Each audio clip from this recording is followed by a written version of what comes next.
আবার কি কি সবজি আছে সেটা দেখাবো। আমরা এখন হাঁটতে হাঁটতে যাচ্ছি। এই যে তোমরা ঘাস লাগাতে আসছি গ্রামে, গ্রামে খামার আছে।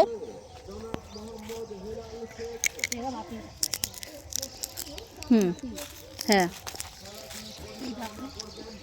এটা কি শাক বলে? মটর শাক। এগুলো সব মটরের শাক। আর এই যে ভাতের শাক বলে, এই যে এগুলো, এই যে এখন এগুলো তুলবো মানে আমার নিয়ে যে হ্যাঁ ভাল লাগে তো।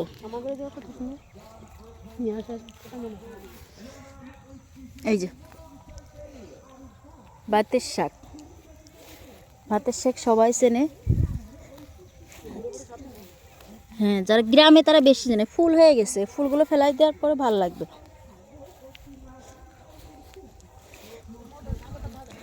আর এই শাকগুলো খেতে খেতে কে পছন্দ করেন অবশ্যই কমেন্ট করে জানাবেন। এদিকে মটর শাক খেতে অনেকে পছন্দ করে, বিক্রি করে শহরে, আর গ্রামে তো খেতেই পাওয়া যায়। এই যে এলো কলা বাগান, প্রচুর কলা বাগান।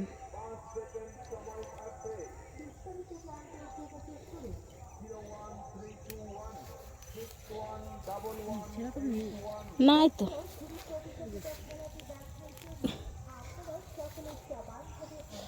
শাক খাওয়ার থেকে তুলতে বেশি মজা, বেশি ভালো লাগে।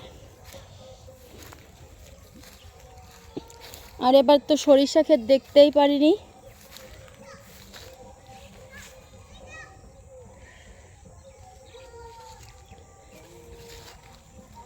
এই যে এটা কি শাক?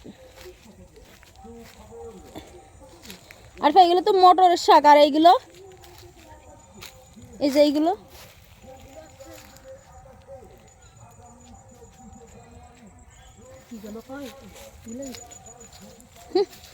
এইগুলো তো জানি না কি শাক। যদি কেউ জেনে থাকেন অবশ্যই কমেন্ট করে জানাবেন। আর এই যে ঘাস লাগাইছে সবাই, এই যে এখন ঘাসের সময়, যেহেতু সবাই ঘাস। আর গ্রামের প্রকৃতি সৌন্দর্য দেখতে কার কার ভালো লাগে অবশ্যই সেটা কমেন্ট করে জানাবেন, ভুলবেন না।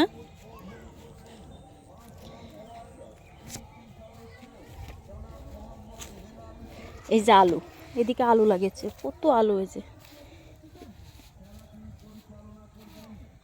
আলু গাছ, এগুলো সব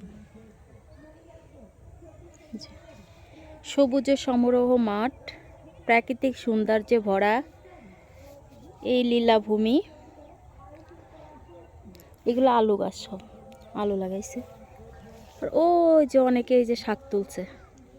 এই বিকালবেলার দিকে সবাই শাক তুলতে ভালো লাগে। আর গ্রামে তো শাক সবজি খেতে সার থাকে না, যার কারণে খেতে বেশি মজা।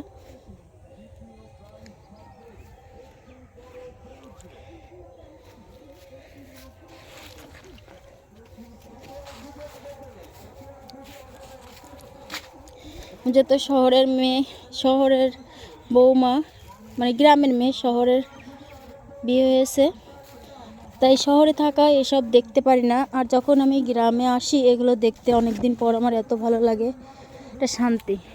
আর ওই যে আমার ছেলে, বাবা কি করছো?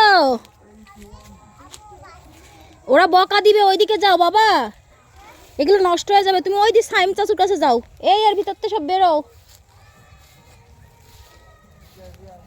বাবা।